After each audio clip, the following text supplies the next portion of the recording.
and there was a map which was with me, which was the transportation map of India. For years, that map, as chief planner, we had to work with civil aviation and many others. Basic infrastructure in transport, airways, roads, rail, and sea, is a central government subject. The instruments that control it is not in the state list, is not in the concurrent list. Let's be clear about that. Air control and rail control is a purely central subject. Now, rail control for city rail is being passed on to the states. As far as ports are concerned, major ports are with the central government, minor ports with the state government. And as far as road is concerned, the major expressways are with the national government, state government, and the local government. So basically, Goa being a littoral state, it has all four modes of transport.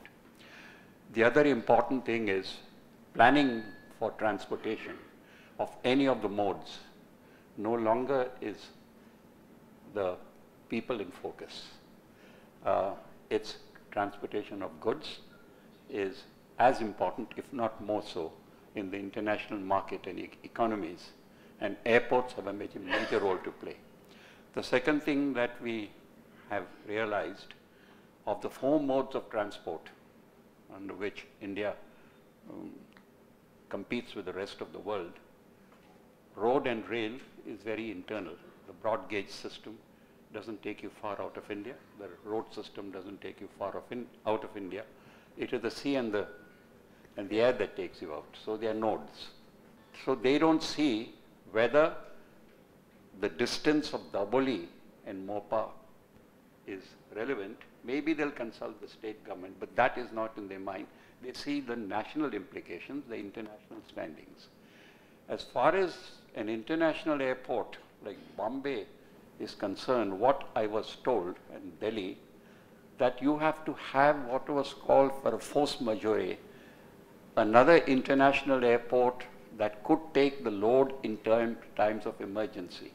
For example, they told me Jaipur and Lucknow were getting additional funds, not for the development of Jaipur, Lucknow per se, but as to take on a load in the case of emergency when international flights cannot come to Delhi. Goods and people.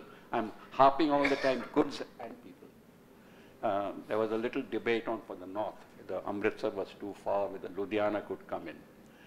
For Bombay, when I asked the question, they said, yes, Ahmedabad, Hyderabad, and one in the south, Mangalore is too far. So it could be either Mopa, as determined, or Sindhudurg. The issue was Mopa, Sindhudurg. Maharashtra pressurizing for Sindhudurg, Goa wanting Mopa in the event if you need two airports, right? So that would be international for goods and people. And what would be the role of Dabolim if the Navy don't move out? There's no point in saying that we'll get them to move out because this is not an issue which the states can determine. It's a national issue. So I think these are some of the points which I think has to be built into a debate of this type. And certainly whether you will be able to make a very fast trip from Mopa to Dabolim with the maze of transportation. We also have to remember that Goa is a state for sustainable development. It's not development per se, not runaway development. There's plenty of land to take in 30, 40 lakh people. That's not the issue. But the locational issues are very important because it's a sustainable development state. It's not a district around Mumbai, which is a development per se state.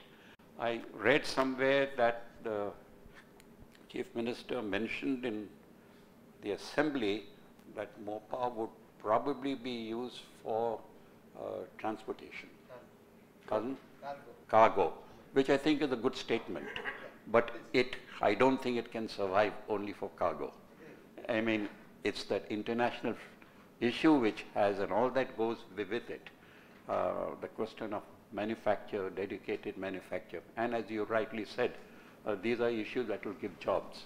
The point is, Sindhudurg is not far, but if your main control points are from Goa, I suppose a whole lot of controls, local related controls, and a lot of revenue will accrue to Goa. And I don't think that will keep Maharashtra very happy. So that is an issue also that has to be looked into the debate. So before we discuss, it's not a, I don't think it's a question of Dabolim versus Mopa. It's a debate of Dabolim and Mopa in the national context, because most of these decisions, most of the laws relating to this subject is in the national. So what you're really saying, Mr. Ribeiro, is that the fact is that the airport decision to come into the state of Goa is a central-based decision, and the state only acts as a facilitator to the national plan. You see, as an international airport, I'm looking at it from that angle. Unlike Goa will never have a mega city status. Goa will never have a metropolitan city status. But the municipal panchayat influences, and as a regional base, the whole question of regional tourism, the whole question of regional manufacture will be a very important area, because Goa will never also get into the national expressway system, right? But one more thing, you have very rightly put it, is what is the consequence of having these two airports. In fact, it is beneficial for the state when the other state is going to cry for it, that is for sure. But one more thing, gone are those days when we have to think that, we are so, see, today we are talking about, Goa for Goans. Yes, Goa for Goans. I was the first one to say that. But tomorrow, let me tell you, 82% of our people living for last 10 years outside the state, if the other state said, no more Goans for us, what do we do? How do we care for them? Is it the way that we should talk about that, I, me and myself? Is it the perspective which is in the right spirit? So what we need to do today is to find out what is going to be the beneficial for our people, what is going to be the beneficial for the state in long terms to come. And one more thing which I failed to make a mention, that to make a sustainable charter, they need to fly large aircrafts which cannot land in Dabolim, because they need that airstrip. And this is something which can make happen at Mopa. That's another theory that a lot of people have been talking about, that Dabolim cannot take wide-bodied aircrafts. In your definition, what would be a wide-bodied aircraft? Would it be a 747? 380? 777? 787? 380, let's start with 380s can fly from point A to point B. At any given time, how many passengers did any aircraft bring in Goa? Because this aircraft has 515 plus passengers.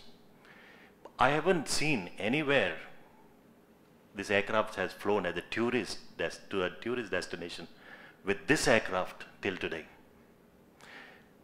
Coming back to the 380 comparison, we have a 747-400 coming in here. Correct. We have an Antonov 124 coming also here. Absolutely. The wingspan on these two aircrafts, 124 and a 747-400, 747 is 64.4 meters, Antonov 124 is 73.3 meters, and you have an Antonov 380 which is 79.75 meters. The difference between the 380 and the Antonov 124 and the 747 is just few meters. To make the May I also add on to that, Mr. Riker? I was speaking to the current director of AI in Goa, and I asked him a question wherein would the Dreamliner, which is a 777, and the 787, would they be able to land at the Dabolim airport? And he says yes, they will be able to land at the Dabolim airport. In fact, Mr. Khurana can throw some light on that, sir. Okay, before that, one more thing. Mr. Ribello very rightly said, there is dearth of slots for landing at Mumbai also. And most of the time when we come from abroad, we find that, we are 22nd in the list, we are 34th in the list. And most of the airlines, especially the Swiss or the British, they would have loved to land in Goa. And listen, these are regular scheduled flights I'm talking about. And these scheduled flights, you know, see, basically you don't get slots in Dabolim because of the at the time when they require. It's not when you want. It's when they will allow you.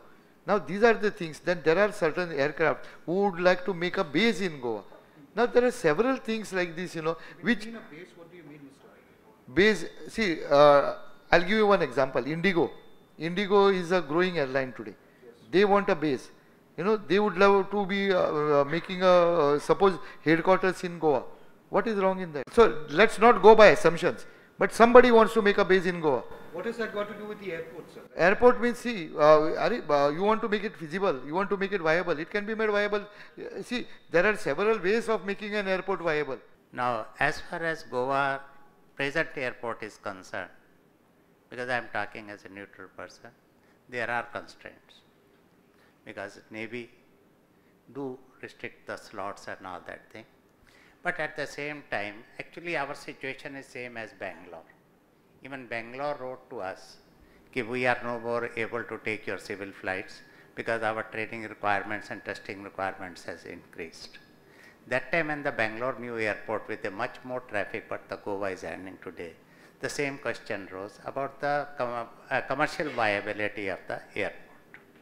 And in the commercial viability report, it was clearly stated, even a city like Bangalore will not be able to sustain the two airports because first thing is the commercial viability, second is the logistic. Question is which airline will stay at HGL airport and which airline will go to the international airport. And for any single airline, it is not possible to maintain two establishments. Even if the airport is handling the subject, there are other backroom operations and so many operations over the time, and it will be in the joint venture. Because the airport authority said clearly that we don't have any money to spend on that, and even the central government said we have no funds to give it. If the Goa wants to have an airport, it must find a public partnership which can give it.